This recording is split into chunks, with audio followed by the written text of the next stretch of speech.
Now I am going to discuss dry sump lubrication. Dry sump lubrication.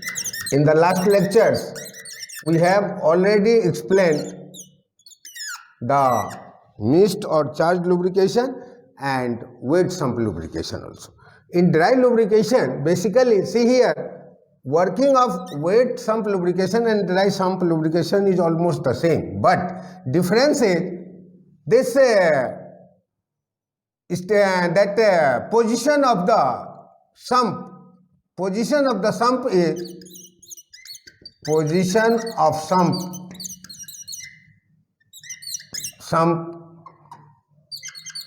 is near radiator. Okay, there it was below the crankcase in the wet sump lubrication, and here position of the sump is near the radiator, so it is always cooled. It is always cooled by the blast of water actually, okay, because radiator is used there. So here, due to cooling, it is having temperature of the lubricant here is always less. Temperature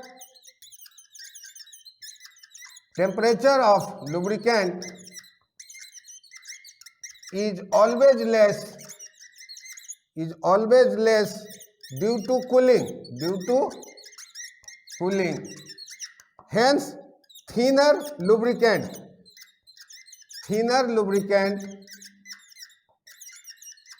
that is less viscous.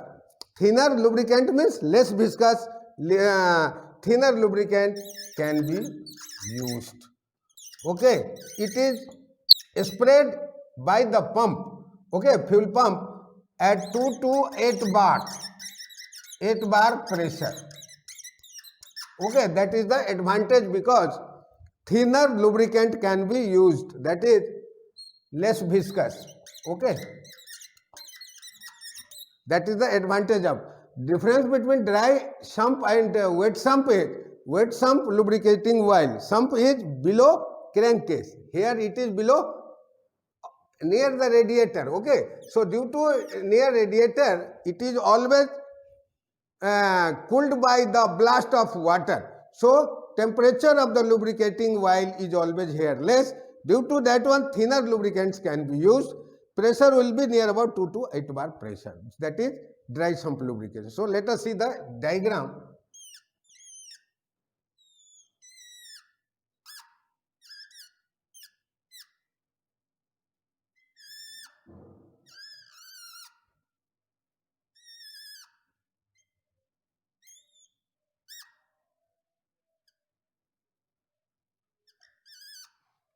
Okay, so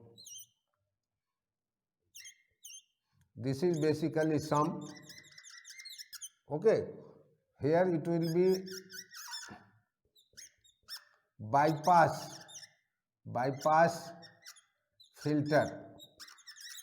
Okay, then it goes to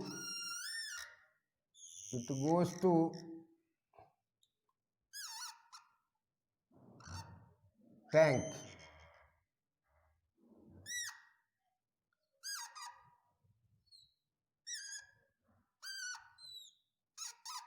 Okay, then once again here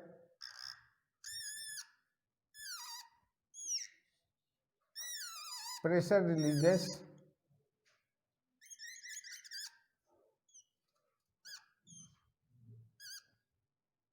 then it goes to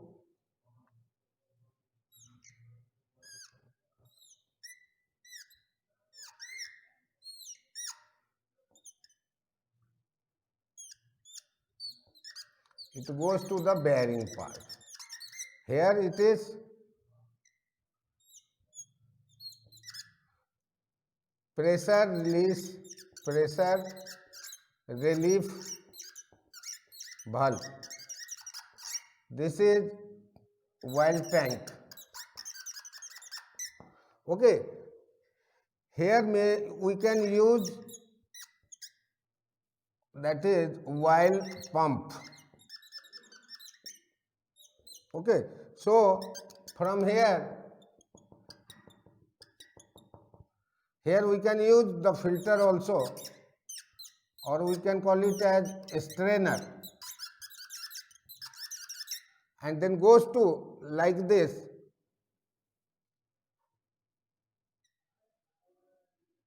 So this is bypass filter. From here it can go, or there will be pressure release also. From here it goes to the oil tank.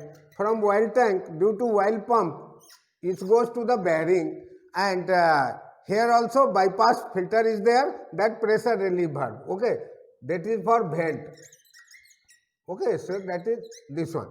So dry sump lubrication, position of the sump is near the radiator. It is always subjected to the water blast.